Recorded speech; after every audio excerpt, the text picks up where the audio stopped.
It's been 2 weeks since this whole thing started. It all started with the tanker accident. It was all over the news. Everyone thought it was just another oil spill. There were plenty of volunteers, plenty of people wanting to help the poor defenseless animals, plenty of victims. Within hours of the tanker accident, it started happening. The animals had gone crazy. They were scratching and biting the cleanup volunteers. They said that it was an adverse effect to whatever was in that tanker. Rescue workers were still trying to get the crew out of the ship. They could hear screaming inside, screams to open the doors, but that's when it all went to hell, as soon as they cut the door out. There were 6 minutes of broadcast before I went silent, 6 minutes of screaming and agony. The ship crew attacked the rescue workers like rabid baboons, breaking bones and tearing flesh. The people on the shore weren't faring any better. Those that had been attacked by animals were attacking everyone else.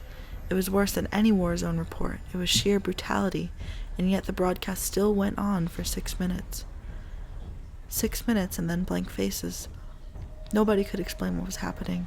They tried to continue with regular news, the economy, the weather, a cute human interest story, but they couldn't make us unsee what we saw. I tried to continue with my regular existence, but every time I switched on the news or walked by a newsstand, it was there. This big mystery. They had some explanations. Some kind of infection, brain parasites, but it didn't matter. It wasn't an infection we were afraid of. It was them. 4 days after the initial report, a state of emergency was raised, and yet we'd all seen this before. Every zombie movie ever. People didn't know who to trust.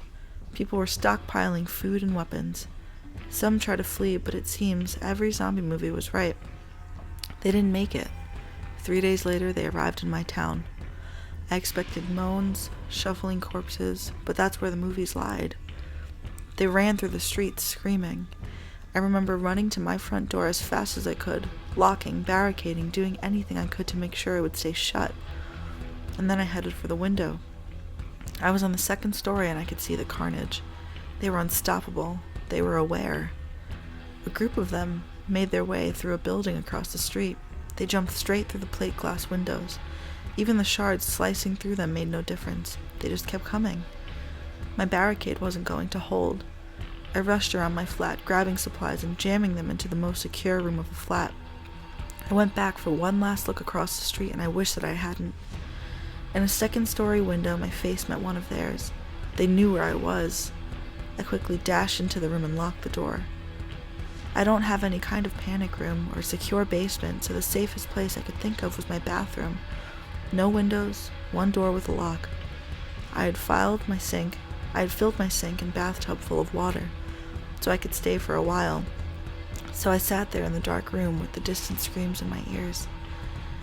I began to feel like I may have overreacted. It had been 2 hours and no sign of them. It actually got quieter and I thought that they had moved on. Maybe I could leave the room, get to the kitchen, grab more food and wait it out.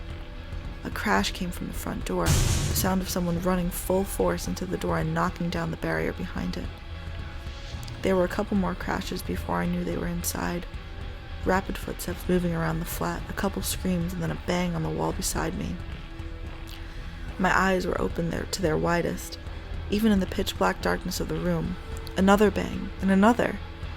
They knew I was there, and they knew I was scared. This was the zombie nightmare I had been expecting from the start. I had nowhere to run. There was only so much time before they would break in. I sat with my back to the door, hoping my extra weight would make it harder for them to get in.